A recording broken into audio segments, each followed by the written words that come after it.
이제 혁명수비대를 하나의 기업 집단, 더 정확하게 말하면 국가 권력과 결합된 초국가적 재벌로 바라보면 그들이 어떻게 산업 전반을 장악했는지 훨씬 입체적으로 보이기 시작합니다. 여기서 중요한 것은 단순히 회사 이름이 아니라 그 회사들이 어떤 방식으로 혁명수비대의 손에 들어왔고 그 이후 어떤 방식으로 지배되는가입니다. 이 과정은 시장 경쟁이 아니라 권력과 제도의 결합을 통해 이루어졌다는 점에서 매우 독특합니다. 먼저 에너지와 건설 영역에서 이야기를 시작해 보겠습니다. 혁명 수비대의 핵심 경제 엔진인 카타말 암비아 건설사령부는 단순한 기업이 아니라 프로젝트 배분 시스템 그 자체입니다. 2000년대 초반, 특히 2005년 이후 이란 정부는 대규모 인프라 사업을 민간에 개방하는 정책을 추진합니다. 그런데 여기서 말하는 민간은 실제 시장 경쟁 기업이 아니라 정치적으로 신뢰 가능한 조직이었습니다. 그 결과 수백억 달러 규모의 석유, 가스 프로젝트, 철도, 댐 건설이 경쟁 입찰 없이 이 조직에 직접 배정됩니다. 이 방식은 국가 후원 독점으로 볼 수 있습니다.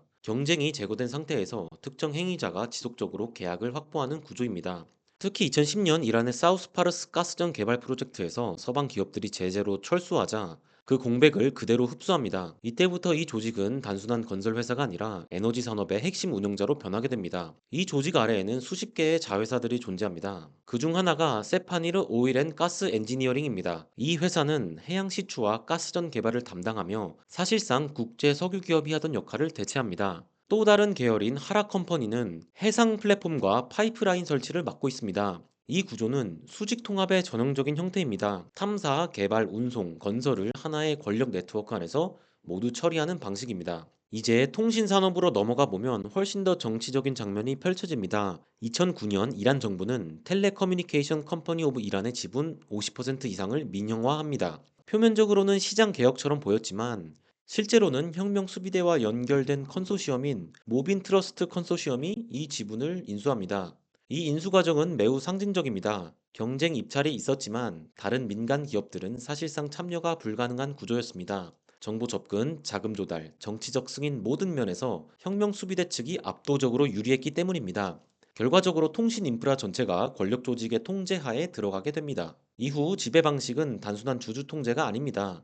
이사회 구성, 경영진, 네트워크 장비 도입까지 모두 안보 논리로 결정됩니다. 통신망은 경제 자산이면서 동시에 감시 장치가 됩니다. 정치학에서 말하는 감시 국가의 기반 인프라가 형성되는 순간입니다. 금융 영역에서는 훨씬 더 복잡한 네트워크가 등장합니다. 세파흐 은행뿐만 아니라 그 대표적인 사례가 메흐르 이란은행입니다. 이 은행은 원래 혁명수비대 내부의 협동조합 형태로 시작했지만 점차 상업은행으로 확장됩니다. 이 은행의 역할은 단순한 대출기관이 아닙니다. 혁명수비대 계열 기업들에게 저금리 자금을 공급하고 외환 거래를 우회적으로 처리하며 제재를 회피하는 금융 경로를 제공합니다. 이는 내부 자본 시장의 사례입니다. 외부 금융 시장이 막힌 상황에서 조직 내부에서 자본을 재분배하는 구조입니다. 또 하나 주목할 기관이 본야드 따업은 세파입니다. 이 조직은 공식적으로는 복지 재단이지만 실제로는 투자 회사에 가깝습니다. 다양한 산업의 지분을 보유하고 있으며 필요에 따라 기업을 인수하거나 구조 조정합니다. 이 구조는 재벌 지주회사와 매우 유사하지만 차이점은 정치 권력이 직접 개입한다는 점입니다. 이제 물류와 무역으로 시선을 옮기면 혁명 수비대의 가장 비가시적인 힘이 드러납니다. 대표적인 사례가 IRISL입니다.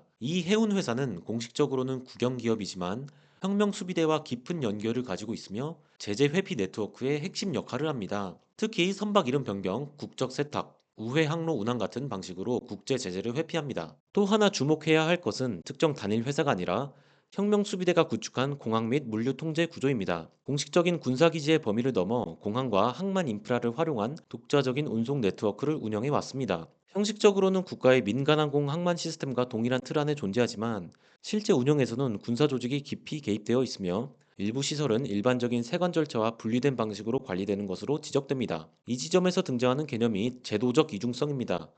같은 국가 안의 공식 규칙과 비공식 규칙이 동시에 존재하는 구조입니다. 일반 기업은 세관과 규제를 따라야 하지만 혁명 수비대는 예외적 권한을 행사할 수 있습니다. 이 모든 기업과 조직을 하나의 흐름으로 연결해 보면 매우 흥미로운 그림이 나타납니다. 혁명 수비대는 기업을 단순히 소유하지 않습니다. 인수는 정치적 승인과 제도적 설계를 통해 이루어지고 지배는 이사회와 경영권을 넘어서 자금, 정보, 물류까지 통합적으로 이루어집니다. 결국 이 구조는 시장 경제의 외형을 가지고 있지만 가격과 경쟁이 아니라 권력과 안보가 자원 배분을 결정하는 시스템입니다. 이 지점에서 우리는 하나의 본질적인 질문에 도달하게 됩니다. 혁명 수비대는 기업을 운영하는 조직인가 아니면 경제를 운영하는 권력인가? 실제로는 그 둘이 완전히 결합된 상태라고 보는 것이 더 정확합니다.